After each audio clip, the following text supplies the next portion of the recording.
Bienvenue dans Tipeee Talks. Aujourd'hui, nous nous intéressons à l'holacratie, thème cher aux équipes de Tipeee qui appliquent certains de ses principes. Fabio Monte est mon invité. Il vient nous faire part de son expérience chez Coca.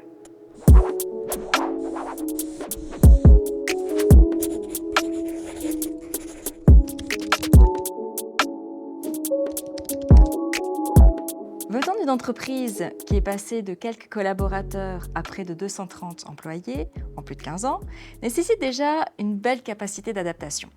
À cela, ajouter un style de gouvernance novateur, on peut percevoir d'ores et déjà que tu aimes les défis. Homme loutre, tu aspires, je cite, à ce que chacun fasse ce en quoi il est bon. Alors, avec une petite équipe, on peut encore facilement l'imaginer. Mais suite à une telle croissance, ne pas se retrouver à faire du hula hoop avec les cercles holacratiques, ça doit être compliqué. Vous l'aurez compris, aujourd'hui, nous allons profiter de toute l'expérience en lien avec la nouvelle gouvernance de Coca que vous avez mis en place il y a 2 ans. Fabio Monte, bonjour. Bonjour Alexandra. Ravi de t'accueillir ici. Moi aussi. Pour parler justement un peu d'holacratie et de ces entreprises libérées. Alors peut-être, pour débuter, est-ce que tu pourrais nous expliquer qu'est-ce que c'est en fait? On peut en parler des heures, mais pour résumer un petit peu l'holacratie, c'est une méthode de gouvernance organisationnelle qui redistribue un peu l'autorité. Donc pour un peu, j'aime bien imager, au lieu d'avoir une pyramide en fait où tout part depuis le haut et en bas en fait on exécute, c'est qu'en fait on crée des cercles en fait où à l'intérieur à chaque fois il y a des rôles et ces rôles en fait elles ont une raison d'être, donc elles ont un objectif. Elles ont un domaine des fois, la logistique, c'est son domaine. Et après, surtout, elles ont des responsabilités qu'on appelle des redevabilités. Ça veut dire sur quoi tous les autres attendent de ce cercle-là.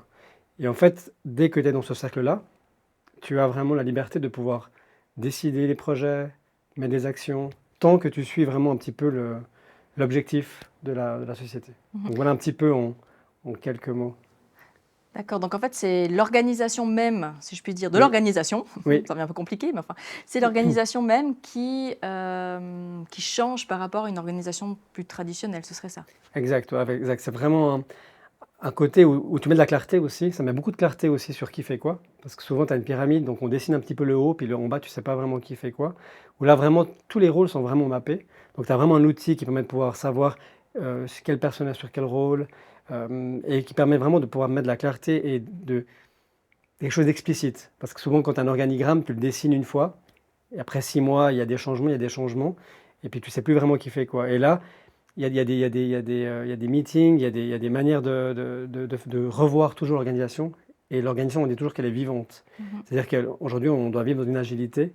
Et du coup, la structure, elle suit. Parce qu'automatiquement, tout le monde peut proposer des changements, tout le monde peut proposer des nouveaux rôles dans leur cercle.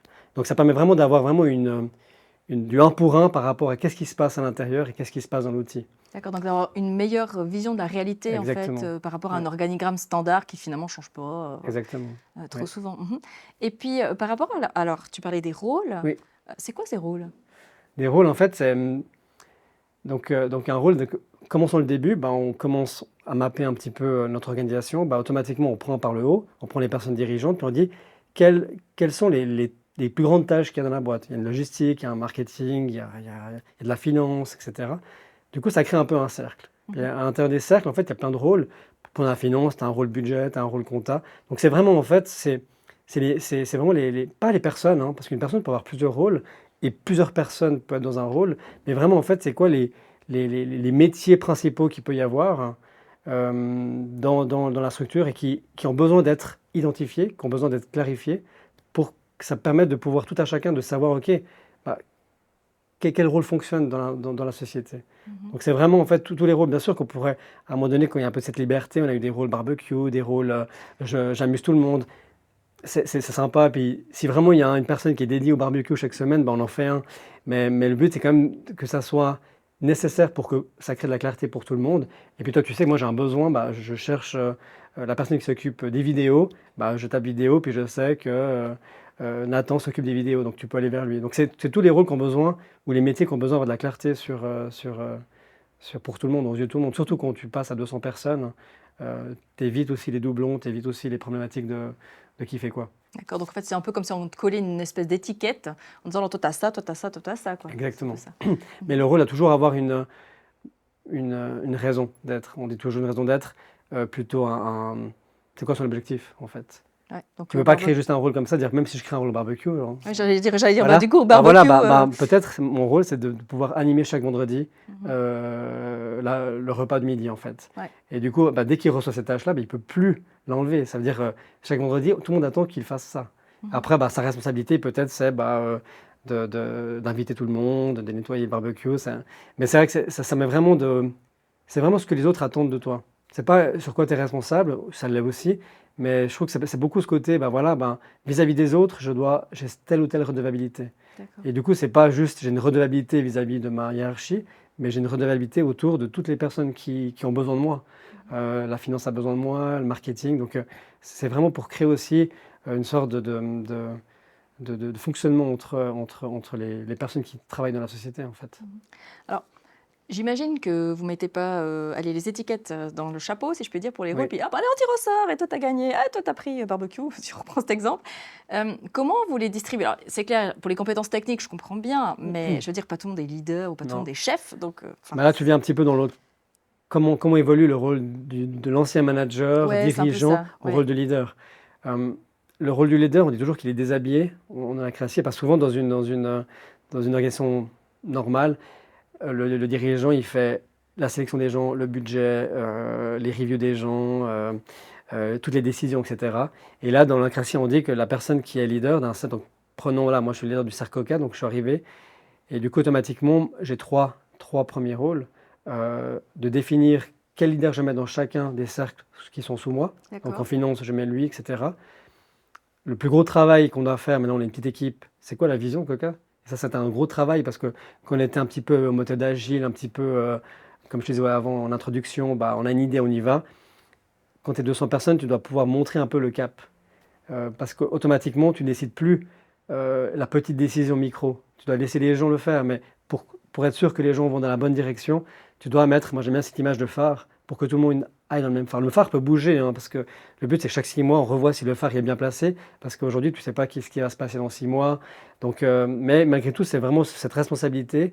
Et surtout, des fois, et on doit le faire, c'est de prioriser. Parce que des fois, tu peux avoir des gens qui décident de plein de projets, et tu sais qu'on est en retard sur un objectif, tout le monde focus maintenant sur un projet, etc. Donc là, vraiment, c'est responsable de désigner les personnes. Donc c'est la personne qui va désigner, Alexandra, moi je te mets dans ce rôle communication, et ensuite de prioriser. Et ensuite, mais tous les autres, normalement, rôles, il peut les donner à quelqu'un d'autre. Il peut créer un autre rôle qui dit, OK, il y a un rôle budget, et je le garde moi ou je le donne à quelqu'un. Et puis du coup, ça permet de pouvoir aussi, parce que souvent quand on est manager, on n'est pas forcément bon en tout. Automatiquement, on nous dit, tu es manager, tu dois être bon en RH, tu dois être bon, etc. Et là, en fait, ça permet vraiment de pouvoir te focaliser sur quoi tu es bon. Donc par exemple, j'ai le rôle de leader de Coca, mais dans d'autres cercles, j'ai des rôles où je suis sous un autre leader, parce que j'aime négocier, donc des fois j'ai un rôle d'acheteur. Et du coup, automatiquement, j'aime faire cette chose-là, mais dans ce cercle-là, je dois suivre un petit peu la direction de ce que le leader a décidé comme stratégie. Donc ça permet de pouvoir, comme tu disais, d'avoir plusieurs rôles, mais des rôles des fois qui peuvent être à plusieurs endroits dans la société.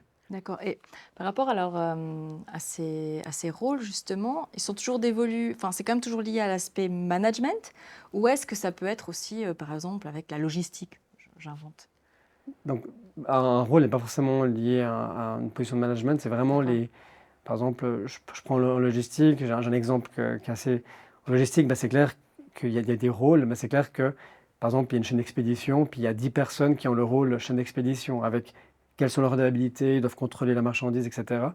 Donc c'est la clarté, mais par exemple, il y a une personne, par exemple, qui adore vérifier si le scotch est bien, etc. Il a le rôle scotch. Parce que du style, à l'époque, c'était au début de Coca, on avait du scotch pour emballer, puis un jeune est venu vers nous et dit, ouais, mais ce scotch, il se casse tout le temps. C'est vrai que quand tu es un petit peu plus haut, tu ne vois pas forcément cela. On dit, OK, on te donne le rôle scotch. Ça veut dire que tu dois aller chercher dans le marché des scotch qui sont bien, tu peux les tester, etc. Tu peux le valider. Et du coup, il a une responsabilité scotch. Puis ce rôle a été créé parce qu'il y avait un besoin scotch, parce qu'il fallait améliorer le processus.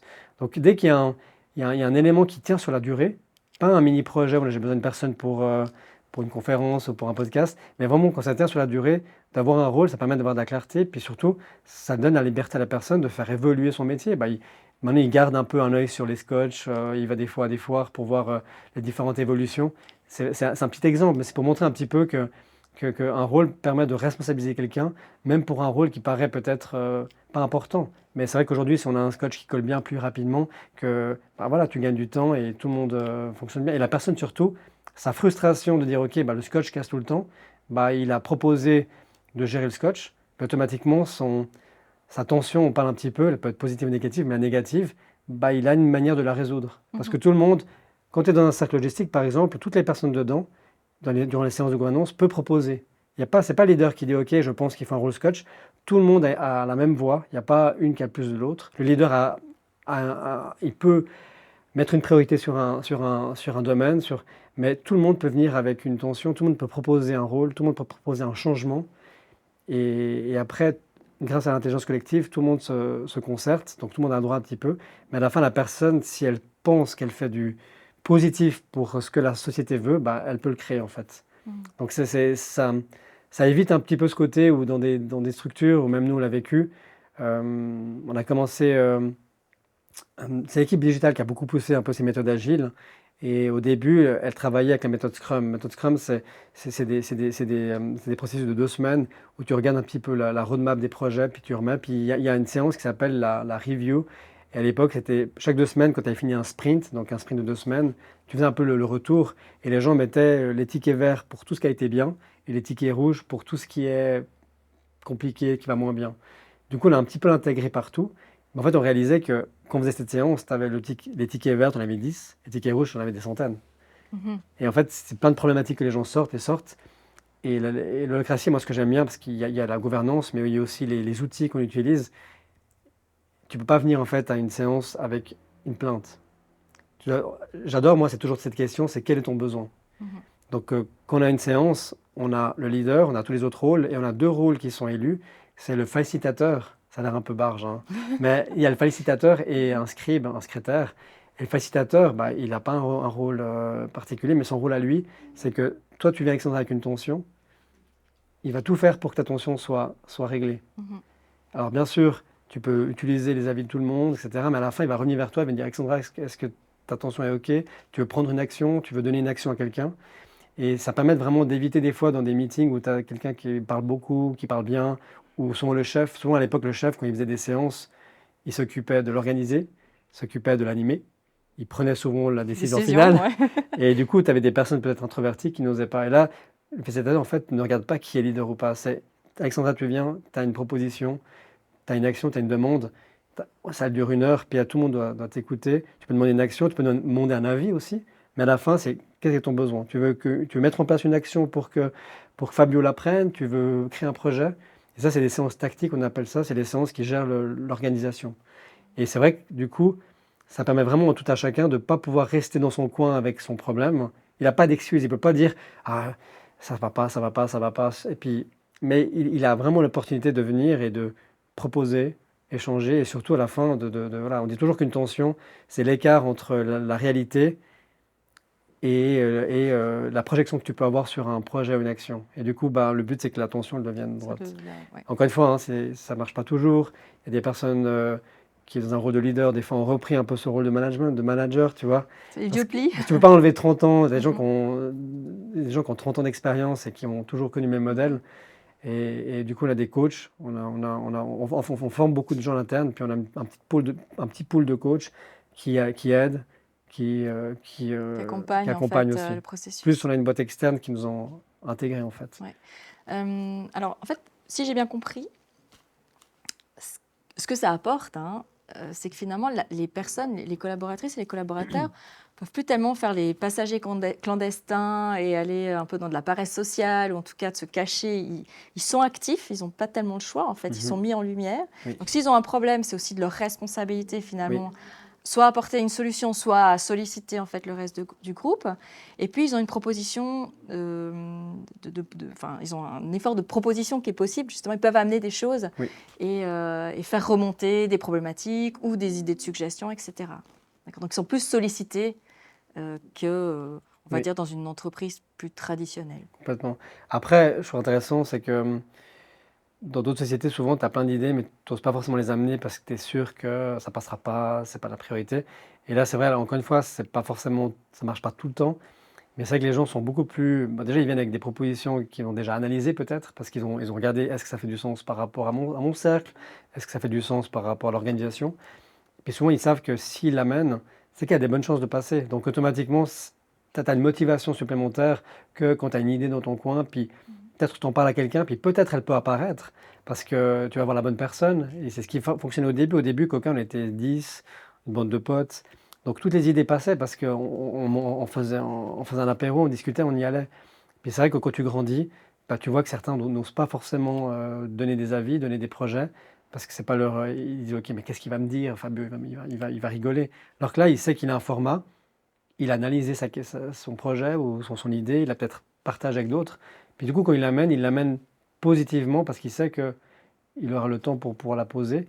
Puis il sait que s'il le fait avec la bienveillance et l'envie, bah, elle passera. Donc ça amène de la positive attitude, je trouve, que dans d'autres sociétés où tu vois qu'il y a beaucoup de gens qui ont des idées, mais que souvent elles restent parce qu'ils ne savent pas où Ouais, l'amener. ouais, Et ils se disent, de toute façon, là-haut, ils vont pas l'entendre. c'est ça. Avec la frustration évidemment qui va derrière. Qui va derrière, ouais. Mais j'ai envie de dire, cette génération d'idées, ce côté méthodologie agile, enfin tout ça, c'est dans votre ADN. Ça, vous avez Oui, depuis le départ. Je veux dire, c'est oui. votre culture d'entreprise. Vous êtes vraiment comme ça. Je peux imaginer que, bon, ça s'est certainement pas passé comme un long fleuve Non. tranquille, on est Et bien c'est pas d'accord. terminé. Sinon, je trouve ça très très louche. C'est pas terminé. Mais c'est chez vous, c'est votre culture. Tu penses que ce type de manière de faire, ça pourrait aller dans n'importe quelle entreprise? On discute beaucoup, hein, parce que beaucoup de boîtes viennent nous voir, hein, on échange beaucoup. Et c'est vrai que l'holacratie, quand tu vois un petit peu d'extérieur, il y a un jargon, on a l'impression que c'est très carré. Il y a des Rond, sociétés qui l'ont. rond, Non, mais c'est ouais, c'est très rond. cercle. Mais c'est vrai que c'est. Beaucoup de gens disent, OK, mais c'est un truc où tout le monde peut faire n'importe quoi. Et en fait, c'est beaucoup plus structuré qu'avant. Parce qu'en fait, on met des règles par rapport à une vision. Et des domaines, ça veut dire, par exemple, moi, je ne peux pas aller changer la logistique parce que la logistique, elle a le domaine qui est l'envoi des colis. Mhm. Donc, je ne peux pas intervenir. Mais c'est bien, c'est qu'en fait, quand tu mets un peu en place les règles, on dit que tout ce qui n'est pas dedans, bah, tu peux le proposer. Si tu vois qu'il manque un rôle, bah, tu peux le proposer. Et si tu vois qu'il n'y a personne qui le fait, bah, tu peux y aller. Mais tout le reste est bien cartographié, en fait. Alors que souvent, on pense que si tout le monde a, entre guillemets, le droit à la parole, le droit, bah, en fait, tout le monde va à gauche, à droite. Non, c'est quand même assez carré. Et c'est pour ça qu'on a pris le framework de base, parce qu'il y a beaucoup de sociétés comme Loico qui l'ont pris, mais ils l'ont pris des parties parce que c'était plus dans leur ADN. Mhm. Nous, on a voulu prendre la base, on a quand même fait des modifications, puis peut-être qu'on va en faire dans le futur, parce qu'il y a des choses aussi qu'on voit, il y a des choses qui nous paraissent bien, moins bien. Je pense dans toutes les boîtes, je pense qu'il y a des outils qu'on peut prendre. Rien que le format des meetings, puis de te poser la question, quel est ton besoin? Bah, ça permet de pouvoir aussi plus focaliser sur des solutions que d'écouter, que d'échanger. Puis à la fin de la séance, souvent, tu dis, mais on prend une décision, pas de décision.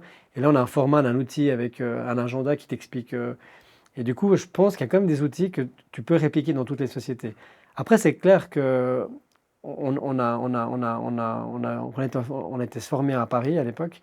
Puis il y avait des Fribourgeois qui étaient ici dans l'électrique, je crois. Et c'est clair, j'échange beaucoup avec lui. Puis c'est clair, eux, c'est des métiers où il n'y a pas de développeurs, donc ils n'ont pas déjà toutes ces méthodologies agiles, un peu plus vieux. Donc il a eu beaucoup de peine à faire parler les gens, que les gens osent, parce que c'est des métiers où voilà, tu reçois un cahier des charges, tu vas sur le chantier, tu fais ton installation, ou tu fais ton intégration. Donc c'est vrai qu'il a eu plus de peine à libérer un peu les gens. Donc non, je pense que ça ne va pas à toutes les organisations, mais je pense qu'il y a des outils qui peuvent être pris. Les meetings, le format, peut-être les rôles dans des cas particuliers. Il y a des sociétés aussi qui décident de mettre un département aussi parfois. De dire, OK, bon, on essaye avec un département innovation. Pour un test. Et puis après, ça, les curieux qui arrivent, ils regardent. Et du coup, je pense pour des nouvelles sociétés qui se créent aujourd'hui, de partir là-dessus, c'est plus simple parce que tu ne dois pas changer 200, 300 personnes d'un coup. Et c'est clair, bah, il faut amener tout le monde au même endroit. Et même aujourd'hui, on voit des teams qui sont plus en avance. On a un degré de maturité, puis on voit il y a des teams qui vont plus vite que d'autres. Donc non, je pense que ce n'est pas du tout fait pour tout le monde. Puis après, c'est vraiment aussi une volonté, parce qu'en tant que dirigeant, et parfois, ce n'est pas évident hein, pour nous qui avons été là depuis le début, qui adorons même la petite décision de qu'est-ce qu'il faut mettre sur les réseaux sociaux. Et surtout Pascal, voilà, le fondateur, on aime bien être impliqué. De lâcher prise, c'est un challenge. Et même aujourd'hui, des fois, parce qu'on a envie de le faire comme ça. Alors on essaye de faire attention. Et c'est vrai que si tu as des sociétés où le dirigeant, le fondateur est très présent et c'est un challenge aussi. Parce qu'il ne faut pas que ça soit en méritocratie, mais à la fin, le patron, Il fait quand même comme il a quand envie. même. Et même nous, des fois, on a tendance des fois à s'impliquer, on ne devrait pas. Et alors des fois, si on le fait, c'est parce qu'on est bienveillant, parce qu'on pense qu'il y a des bonnes idées, donc on les change. Et les gens, même s'ils ont le rôle, ils ne vont pas dire «Tais-toi Fabio, c'est mon rôle». Il va écouter parce que tout le monde a envie de travailler pour le même projet. Mais à la fin, tu dois essayer de lui dire bah, c'est toi qui appuies sur le bouton. C'est toi la décision finale pour Mais c'est clair, mais je ne pense pas que toutes les sociétés. Mais je pense qu'on va y arriver aussi. Parce que ça donne vraiment aussi une liberté d'innovation aussi. C'est que nous, on a des personnes qui ont commencé dans un rôle parce qu'ils ont été engagés. Puis après, bah, ils ont vu qu'il y avait d'autres rôles qui se libéraient. Parce que tu peux voir aussi des rôles qui sont libérés ou qui sont proposés. Et du coup, tu as plein de gens qui viennent pour un métier, mais derrière, ils ont un catalogue de compétences où c'est dommage de ne pas les utiliser en fait. Alors, on doit faire attention des fois, parce que des fois, tu engages une personne, puis tout de suite, ah bah moi j'aimerais bien faire ci, faire ça, mais oui, mais on t'a quand même engagé pour faire un métier de base. Donc on essaie de mettre des règles, on essaie de dire, ok, bah 80%, tu te focalises sur ton métier, entre guillemets, engagé. Mais après, si tu as une envie de faire des rôles qui sont plutôt des rôles à côté ou des rôles d'évolution, d'innovation, bah, tu peux le faire. Puis je pense que ça motive aussi la nouvelle génération qui arrive aujourd'hui, puis qui se dit, ouais, il y a beaucoup de choses m'intriguent, j'ai envie d'apporter quelque chose aussi au projet et pas juste rester dans mon rôle. Donc je pense que de plus en plus on va y arriver parce qu'aujourd'hui, si tu veux garder des talents, si tu veux motiver les gens veulent grandir, veulent s'impliquer. Et je pense que ça va de plus en plus, en tout cas dans les nouvelles sociétés, c'est quelque chose qui va peut-être sous une autre forme d'agilité, hein, parce que l'holacratie est un format, il y en a plein d'autres qui se créent à côté. Mais je pense que ce côté où les gens peuvent s'exprimer plus facilement, peuvent prendre des rôles et pas, t'as pas un cahier des charges où, voilà, mais tu as vraiment plusieurs rôles. Et des fois, tu as des personnes qui ont 20 rôles. On fait attention, mais du coup, ça montre que, voilà, on utilise le 100% du talent de la personne, si on veut. Ouais. Donc, alors, si j'ai bien compris, Désolé. pour résumer, c'est finalement, vous avez eu besoin de structure à un moment donné puisqu'il y a eu la croissance et que la meilleure manière de structurer votre système, c'était avec l'holacratie. Oui. Et que à travers les rôles, finalement, ça n'enlève pas cette innovation, cette créativité. Au contraire, ça la structure pour la rendre encore meilleure, tout en capitalisant finalement les compétences des gens. Exact. Et d'arriver à tirer le plein potentiel d'eux, sachant qu'ils ont été engagés dans un contexte, mais qui peuvent en fait mettre la main à la pâte en fonction d'autres rôles qui pourraient arriver, qui pourraient prendre, proposer ou recevoir dans la structure. On l'a vraiment mis au moment où il y a eu le Covid, on reste un site communautaire qui fait du e-commerce, qui a grandi très fort pendant le Covid. On a vraiment quasiment doublé l'équipe. Des gens qui ne se voyaient pas, qui étaient à distance, la logistique qui travaillait au front, sur le terrain. Et rapidement, on a vu que dans les départements à l'époque, ça fonctionnait bien. Parce qu'en fait, il y avait des fois des problèmes entre les départements. Et c'est là aussi où il y avait besoin de clarté aussi, parce qu'on n'avait pas forcément d'organigramme, donc tu ne sais pas qui fait quoi, qui est sur quel projet. Et c'est un peu, on le réfléchissait un peu avant, et le Covid nous a fait accélérer. Parce qu'on a vite vu qu'on avait besoin de structurer d'une manière ou d'une autre. On avait besoin aussi de créer des formats où les gens peuvent proposer, peuvent challenger, peuvent créer des actions, peuvent suivre des projets. Et c'est vraiment à ce moment-là où on a dit, OK, on doit mettre en place quelque chose, quoi. On avait commencé un peu la découverte avant, on avait visité Balip, on a suivi l'OICO, on était en France, suivre on était trois à porter un peu le projet. Là. Il y avait Jean Christos, donc puis il est développeur aujourd'hui, sauf qu'il était intéressé à cette méthodologie, donc on l'a pris. Puis on était à Paris, on a suivi, pendant une semaine on débattait, c'est pas bien pour Coca, c'est bien pour Coca, parce qu'on trouvait très carré au début. Puis après, on est revenu, on a échangé avec les équipes, on a échangé avec Pascal aussi qui devait être partie prenante, parce que si tu n'as pas le dirigeant, le fondateur initial qui l'est. Il porte. Hein. Et après, ce qu'on a fait, c'est qu'on a essayé d'embarquer tout le monde. On a fait des ateliers, puis ça c'était bien, je pense, c'est qu'on a dû expliquer pourquoi on voulait ce changement. Donc on a fait des ateliers, on a pris un coach externe, puis on a fait des ateliers 2 heures pour expliquer, pas forcément toute l'holacratie, mais pourquoi on veut y arriver. Donner du sens à la démarche, quoi. Et à un moment donné, on a fait un vote, et on a dit que s'il n'y a pas 90% de oui, on ne le fait pas. On n'a pas eu 90% la première fois. Et on a pu comprendre pourquoi il y avait les noms. Puis c'était plus de la crainte du changement. Ah, Et résistance. voilà, et aussi, maintenant ça fonctionne bien et on a peur que ça devienne trop bureaucratique, ça devienne donc ça a permis de faire beaucoup d'échanges C'était avec les riche en gens fait, c'était et une bonne puis chose. de pouvoir ramener un peu plus les gens dedans. Mhm. Et ça, je pense, c'était vraiment un plus et pas juste, voilà, on a décidé de mettre l'holacratie, on embarque. Donc c'était intéressant de comprendre aussi la peur des gens. Et du coup, quand tu la connais, tu peux aussi l'inclure un peu on appelle ça, ouais, qu'on a intégré en fait, La résistance au changement, elle est normale. partout. Elle est normale. C'est juste effectivement de l'accompagner, de Ouais. l'apprendre avec. En tout cas, ce que je retiens de ce que tu viens de dire, c'est vraiment ce côté. On doit se faire. L'accompagnement est aussi important. L'accompagnement Oui, du processus, c'est pas juste lire un bouquin non. et puis y aller. C'est un peu trop risqué quand même. Et d'avoir l'adhésion en fait des personnes qui seront dans le système, Ouais. évidemment, quoi. Ouais, il est important. Puis Mhm. on a vu des sociétés qui sont revenues en arrière et puis nous, je pense qu'on a mis du temps à la mettre en place, puis à l'intégrer. Puis je pense voilà, l'accompagnement extérieur est bien parce que nous, on a trouvé un pool de coachs qui nous ont aidés et qui nous aident encore. Donc on fait des points réguliers avec eux parce que déjà, ils ont un regard externe. Ils baignent dedans la création depuis longtemps.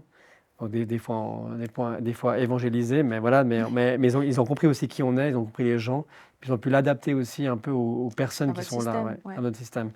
Et ça permet vraiment de pouvoir aussi avoir des fois, ah là on voit que ça va pas très bien, hop, t'appelles un peu l'appel à un ami entre guillemets, puis voilà, j'ai cette situation, j'ai ce changement, comment je Comment je peux. peux. Donc c'est important aussi d'avoir toujours un peu un référent, parce qu'encore une fois, le crédit, c'est pas tu le plugs et tu le mets et puis ça marche. Et aujourd'hui, on voit, il y a les nouveaux qui arrivent, qui débarquent aussi là-dedans.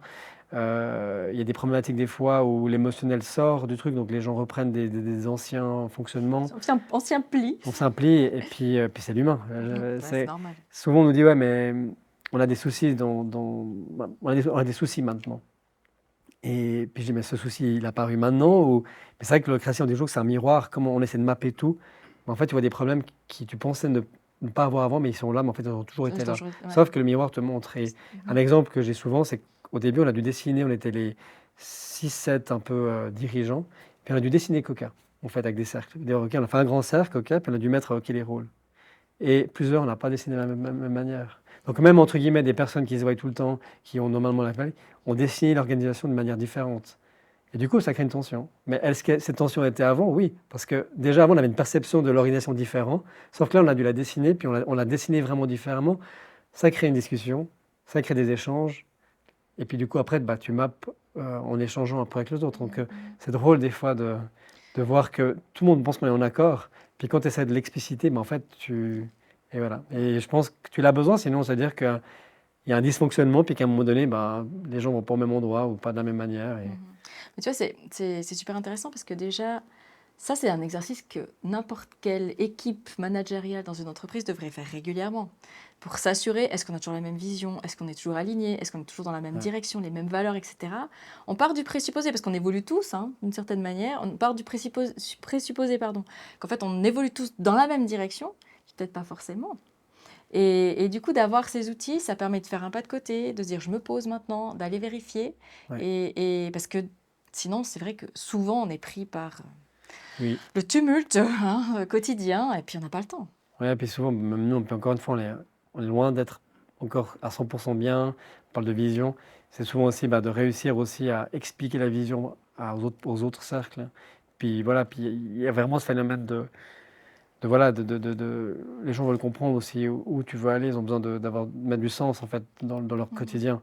Et ça, c'est quelque chose qu'on travaille encore. Là, on a encore une mise au vert avec chaque 6 mois, on fait un peu une mise au vert avec le grand cercle pour dire est-ce qu'on va juste, est-ce qu'on doit mettre un focus ailleurs. Puis ça, c'est quelque chose qu'on essaie de faire plus régulièrement, donc c'est de prendre la hauteur.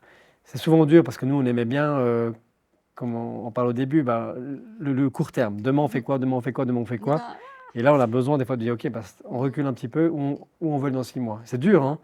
Et pour Pascal encore plus, parce que c'est quelqu'un d'action, quelqu'un qui fait bouger les choses, et de dire, OK, mais où on veut aller dans 6 mois. Et tu as besoin de le prendre pour après être sûr que tout le monde veut aller au même endroit, ou pense aller au même endroit, et puis après l'expliquer aussi à tout le monde, et puis aussi les inclure aussi dans la réflexion. mhm. Et comme tu dis, souvent, tu te réveilles, puis tu vois que les gens ne sont Il y a des... pas alignés. Et nous, Ouais. là aussi, Coca, on est en Suisse allemande aussi. Il y a la langue, il y a la culture, donc il faut aussi réussir à inclure tout le monde.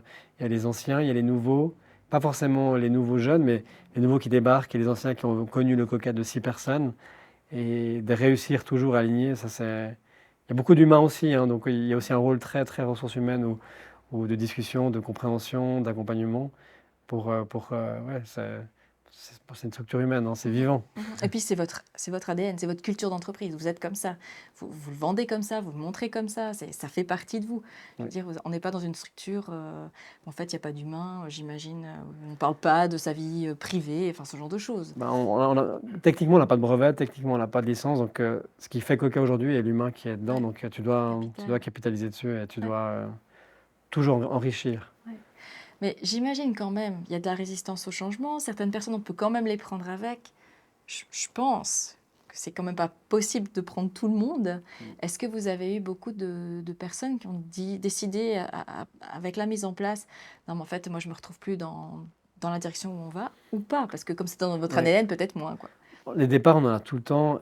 Des départs techniquement liés au changement de gouvernance, Ouais. je pense pas. Ok. Mais après, c'est aussi, je pense qu'il y a eu des départs aussi pour des personnes qui, voilà, où quand t'es 10, quand t'es 20, de toute façon, tu peux pas avoir la même organisation à 200, holacratie, parce que t'as pas aussi, on a des personnes qui adoraient aussi faire beaucoup de choses, puis au bout d'un moment, tu dois professionnaliser les métiers. Ouais. Alors qu'avant, on ne le faisait pas, il y avait une personne qui s'occupait, tout le monde répondait au téléphone, c'était génial parce que du coup, tu avais les clients au bout du fil, mais au bout d'un moment, ça devient un métier, donc je pense qu'il y a des personnes qui sont peut-être plus retrouvées dans l'évolution, le fait qu'il y a des nouveaux qui viennent aussi, qui viennent avec un autre regard, pas forcément Coca, hein, parce que on a des personnes où, à l'époque, on disait ouais, jamais on va engager des gens de Nespresso, de Nestlé, de Philip Morris, parce que voilà, parce qu'on pense. Puis aujourd'hui, on en a, parce qu'ils arrivent avec une compétence qu'on a besoin, qu'on a grandi. Pendant le Covid, on a beaucoup grandi, et on a des secteurs dans la logistique qui ont implosé, parce qu'on travaillait un petit peu en mode épicerie. Puis du coup, tu reçois beaucoup, beaucoup de commandes en plus, puis on a dû professionnaliser, donc on a dû prendre des personnes qui ont ces compétences. Alors oui, ces personnes arrivent des fois avec une étiquette négative de la création, de dire ok, c'est quoi ça? Moi j'étais habitué à quelque chose de plus carré, etc., de plus cette fois carré et pas rond. Mais voilà, on essaie de les accompagner, on essaie de nous montrer les forces qu'ils peuvent avoir, Puis je pense qu'ils voient aussi, en travaillant là-dessus, bah, ils arrivent à adhérer aussi leur équipe, leur team. Mais voilà, mais c'est pas. Mais moi j'ai le sentiment les premières fois qui me soulèvent, je pense que tu les aurais dans d'autres organisations, dans d'autres structures, parce qu'à la fin c'est des humains. Il y a des gens qui peuvent se cacher derrière l'holacratie en disant ah, c'est pas écrit là, je dois pas le faire moi. Puis on dit ok, avant l'holacratie, il y a le bon sens. Si tu penses que ça fait du bon sens, même si c'est pas ta responsabilité, fais-le. Et alors des gens ils se cachent derrière. Donc c'est vrai que on doit faire attention à ça. Ça c'est les angles morts, je trouve. Parce que de fait de tout cartographier, les gens peuvent vite se cacher. Ah bah non, là c'est pas écrit, je fais pas. Et c'est là où on essaie de dire ok, oublie pas, c'est le bon sens qui prime. Même chose que sur le cahier des charges. En fait, en définitive, le cahier des charges standard qu'on trouve dans une entreprise lambda, on va dire, ils peuvent aussi dire, oh, c'est pas dans mon cahier des charges, je fais pas, quoi. Ouais. Donc Donc effectivement, ça c'est une attitude, en fait. Oui. que- Donc voilà, donc je pense que les problématiques que les personnes qui ont de la réticence le ressentent, c'est-à-dire qu'ils le ressentent, mais c'est vrai puis on doit mettre des garde-fous. Puis on parle aussi du positionnement du leader. Le leader doit aussi accompagner les autres et réussir pour que les personnes ne viennent pas avec des propositions farfelues, en lui montrant, bah, viens avec des idées fortes qui permettent de pouvoir pousser. Puis ça, je pense, c'est aussi un accompagnement. Et de leader, on pousse vraiment, on appelle business partner, donc en RH, il y a des gens qui passent du temps avec les personnes pour les accompagner aussi dans le développement du leader ou même des autres. Puis je pense que c'est vraiment le rôle du leader aussi de grandir en maturité, puis que les gens ne jouent pas à l'outil comme si c'était un jeu, mais vraiment le voient comme, ok, bah, qu'est-ce que je peux apporter à l'organisation? Est-ce que vraiment mon projet que j'amène, est-ce qu'il amène quelque chose, ou c'est juste un truc qui me fait plaisir, ou parce que je suis frustré? Donc il y a vraiment le côté accompagnement qui est un challenge, quoi. Mais je trouve que c'est ça qui est intéressant en tant que leader. C'est de voir aussi les gens grandir et tout. Et nous, on voit des pépites qui sortent et qui étaient très discrètes, et tu les vois sortir durant une période de tension, comme le Covid, ou parce qu'ils voient qu'ils peuvent proposer. Et c'est génial, parce qu'à la fin, c'est 200 personnes qui contribuent à Coca. C'est pas juste, oui, il y a une impulsion d'en haut, mais tout le monde doit pouvoir apporter sa petite brique, quoi. Donc c'est chouette de voir aussi des belles histoires où tu as des gens qui sortent du lot et parce qu'ils voient qu'ils ont un outil où ils peuvent s'amuser puis ils peuvent amener quelque chose, quoi. La fameuse gestion des talents et l'émergence des Ouais, compétences. exactement. C'est vraiment la valeur ajoutée, finalement. Oui. Quelle est la valeur ajoutée que tu peux proposer Oui. pour l'entreprise? Alors, si on revient sur le processus recrutement, du coup, cette fois-ci, quand tu dois recruter des gens, évidemment, tu dois sentir les pépites qui peut-être sont pas tout à fait émergentes quand tu reçois la personne. C'est quoi tes critères ou comment tu fais dans ton processus de recrutement pour t'assurer que alors, la personne est compatible avec le système, ça c'est déjà un élément, et puis que ça apporte, on va dire, une vraie valeur ajoutée dans ton équipe? Comment tu... C'est difficile. Après, voilà, on essaie d'impliquer beaucoup aussi dans la sélection les personnes qui vont travailler avec, et pas uniquement le leader du cercle. Parce qu'à la fin, il va passer plus de temps avec les autres. Donc, on incorpore beaucoup les personnes qui sont des pairs, entre guillemets. Parce que c'est à la fin, c'est aussi à la personne de sentir si la personne a la bonne ADN, la bonne adéquation. On fait beaucoup attention à la partie humaine, à la partie... et ce qu'on fait beaucoup, c'est qu'on fait venir les personnes dans le dernier round, on fait venir les personnes une demi-journée, une journée, pour voir comment ça fonctionne en une journée. Parce que des fois, en 1 heure, tu ne sens pas les choses. Non. Parce que souvent, il est préparé, elle est préparée. Donc, on fait venir, puis on le fait tourner, on discute, on parle off, pour voir aussi comment la personne s'intégrerait, en fait. Parce qu'encore une fois, même si elle ne connaît pas l'holacratie, c'est juste... on pense, bien sûr, il faut des compétences, mais on pense que tu peux encore les évoluer. Mais on pense que l'adéquation avec la culture, avec ce côté de participer à beaucoup de projets, voilà, tu peux pas le voir comme ça sur un entretien. Donc on fait venir beaucoup les gens en fait en immersion. Et après voilà, même... parce que des fois il y a aussi le côté où Coca c'est rose, c'est parfait, c'est génial, ça a l'air fun, ça l'est, mais on bosse beaucoup derrière. On parlait aussi de la limite privée et travail avant. En introduction, mais c'est pas tout rose, ça bosse derrière. Il y a du Et job. du coup, c'est aussi important pour la personne de voir aussi, parce que des fois, il y en a qui veulent absolument bosser chez nous. Je comprends, parce qu'on a une bonne image, mais après, voilà, de montrer voilà, comment sera ton quotidien. C'est ça. Et puis après, voilà, donc, je pense beaucoup l'immersion, sentir la personne humaine, faire un peu valider par les autres aussi, échanger, et puis voilà, puis après, ça marche pas. En fonction, après, des fois, c'est un peu de la chance, mais Voilà, ouais, mais de la oui. malchance. Puis quand ils sont intégrés, en fait, une sorte de mini-formation sur la l'holacratie pour qu'on les imprègne un peu dedans, on leur explique. Puis après, ils le découvrent en le vivant. Et nous, ce qu'on essaie de faire, c'est chaque année, on essaie de former 20. C'est-à-dire que 20, on a les coachs qui viennent, du coup, et puis qui, pendant 3 jours, qui briefent un peu sur la base de l'holacratie, du fonctionnement. Puis après, des fois, on fait des ateliers sur un domaine particulier, sur la partie RH, etc. Donc, on essaye aussi les nouveaux de les mettre... dans le loop aussi parce que plus vite ils sont intégrés, plus vite ils arriveront à pas se sentir peut-être un peu plus en dehors, perdus, et puis de pouvoir s'impliquer rapidement. C'est clair. Et par rapport à ton processus de recrutement, toi, tu as changé les choses depuis que tu es rentré dans l'entreprise? Dans le processus, ouais, je sais pas, je fais écrire des lettres manuscrites, je raconte n'importe quoi, mais... Maintenant, depuis 2 ans, on a une team RH, on l'appelle People and Culture même. À l'époque, on n'en avait pas. Pour nous, le côté RH était un peu partout. Ça crée des dysfonctionnements, parce qu'il y avait des disparités, il y avait ça ne fonctionnait pas partout. Donc on a une team RH aujourd'hui qui sont du métier RH et qui viennent avec peut-être des backgrounds. Des fois, on voit qu'ils doivent l'adapter à l'holacratie, ils doivent l'adapter à... Aujourd'hui, c'est clair que ça dépend des métiers. Aujourd'hui, il y a des métiers, voilà, le métier digital, le métier, t'en trouves plus.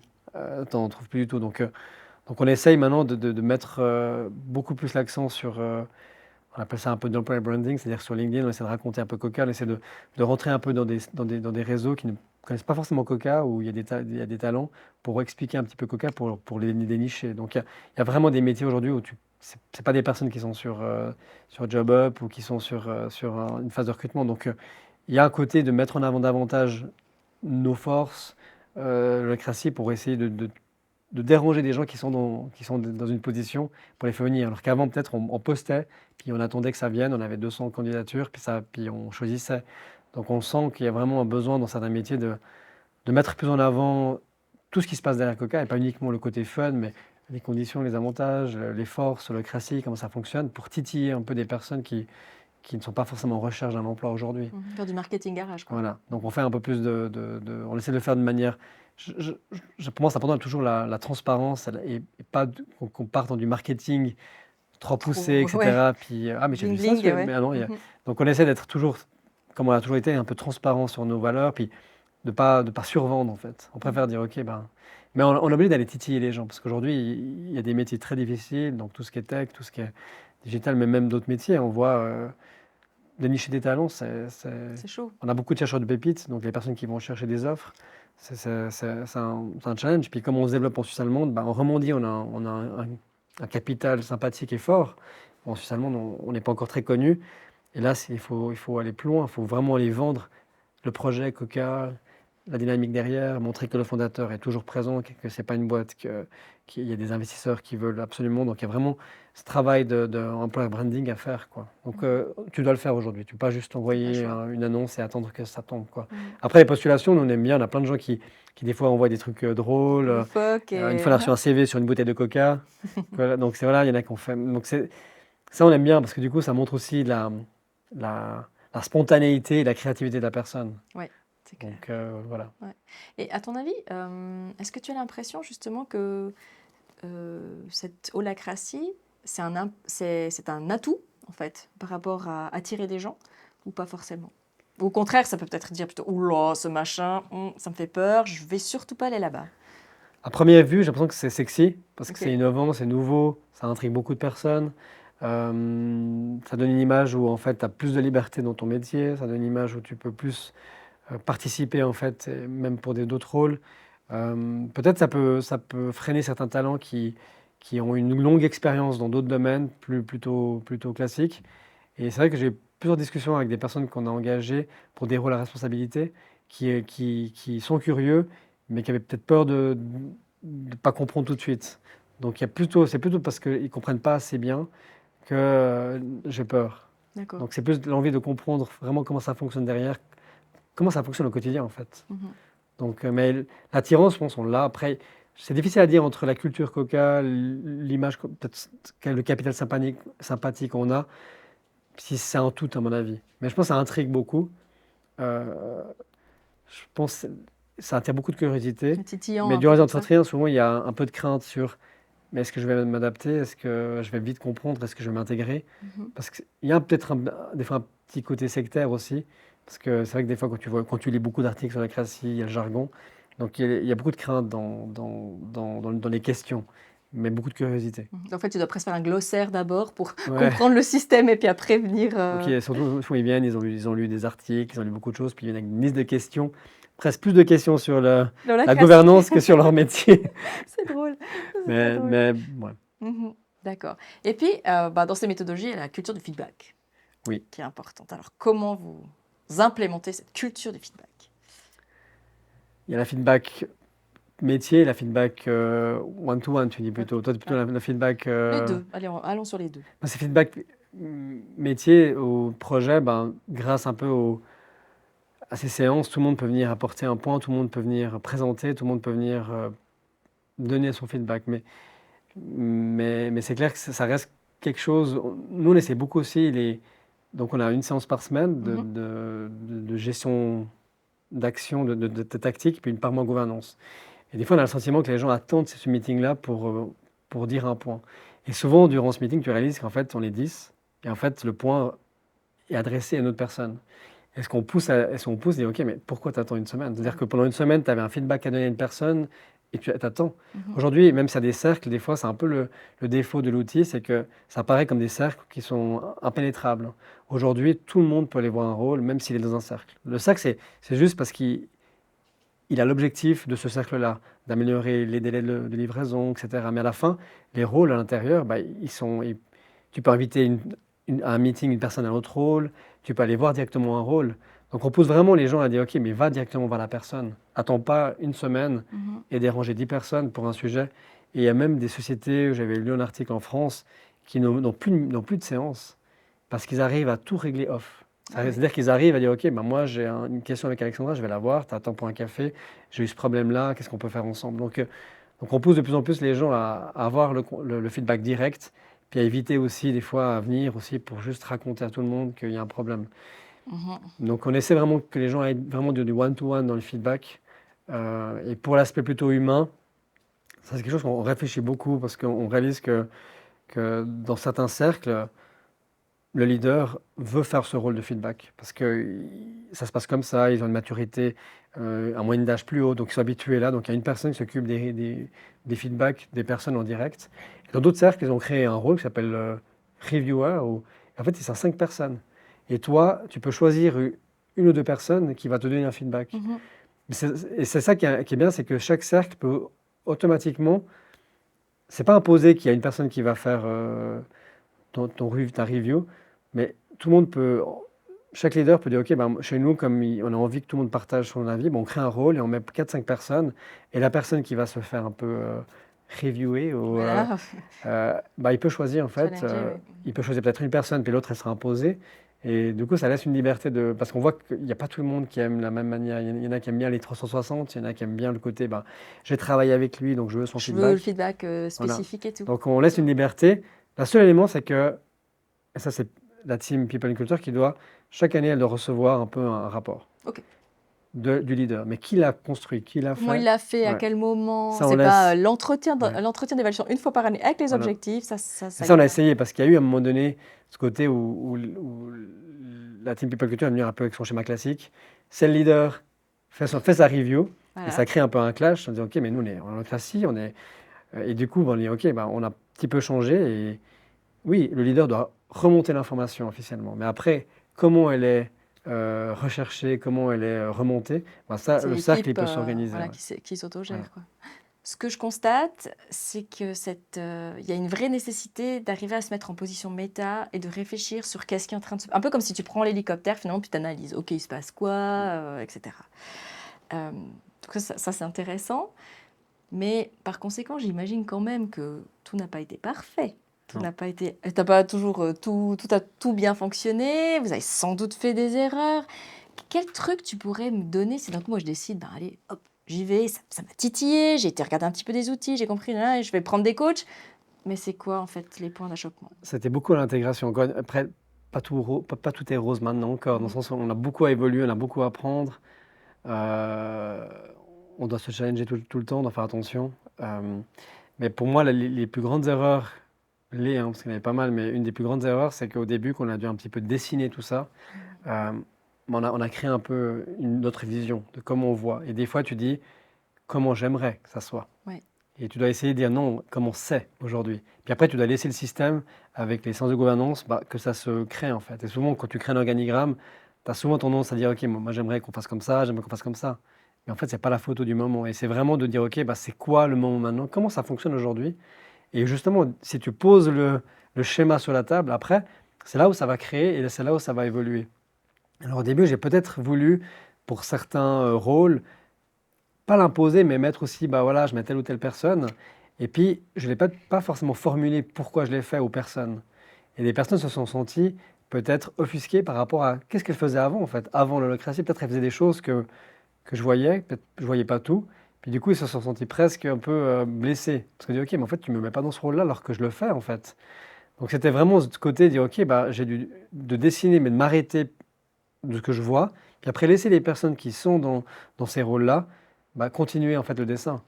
Et j'ai pu blesser des personnes. Et je pense que c'est vraiment le côté où tu es dans l'intégration depuis des semaines. Moi, j'étais coaché un peu plus. Tu arrives, tu veux dessiner, puis les gens ne sont pas encore au même niveau que toi. Ouais, c'est ça, t'as avancé un peu trop Et du vite, coup, quoi. de vouloir un peu dessiner ce qu'on veut, ou ce que tu penses faire bien. Puis en fin de compte, ils fonctionnent différemment depuis des années, sauf que c'était pas dessiné. Donc, puis du coup, ça a pu blesser. Ouais, mais en fait, tu vois pas que c'est moi qui est dans ce rôle-là. Et du coup, tu as mis l'autre, et moi, ça me blesse. Ça veut dire que tu T'es pas rendu compte de ce que t'es je pas rendu faisais. compte. Ouais. Donc là, tu touches carrément le problème humain. Donc je pense que c'est ce côté aussi de rapidité et de mettre quelque chose peut-être que je pensais, parce que peut-être c'est juste ma pensée, mais il fallait amener ces gens à un moment donné à cela, mais ils n'étaient pas forcément prêts tout de suite. Mhm. Donc ça, c'était une des plus grosses erreurs. Pourquoi une plus grosse erreur? Parce que tu blesses des gens en fait. Et ça, c'est toujours après des erreurs, on en fait tous les jours, peut-être de s'impliquer des fois dans des décisions où tu devrais lâcher prise. Ouais. Mais je pense que quand c'est une erreur qui touche un peu ou qui peut blesser des personnes, ça, c'est des choses qui marquent plus fort que d'autres moments. Fortement. Super. En tout cas, un tout grand merci, Fabio, de nous Merci. avoir accordé ce temps, d'être venu vraiment de manière très authentique et nous avoir livré toute l'histoire de Coca dans sa globalité et nous avoir partagé en fait vos bonnes pratiques. Merci pour l'invitation. Puis c'était très agréable en tout cas l'échange et c'est un chouette sujet, donc on peut en parler encore des heures. Effectivement. Merci beaucoup. Merci.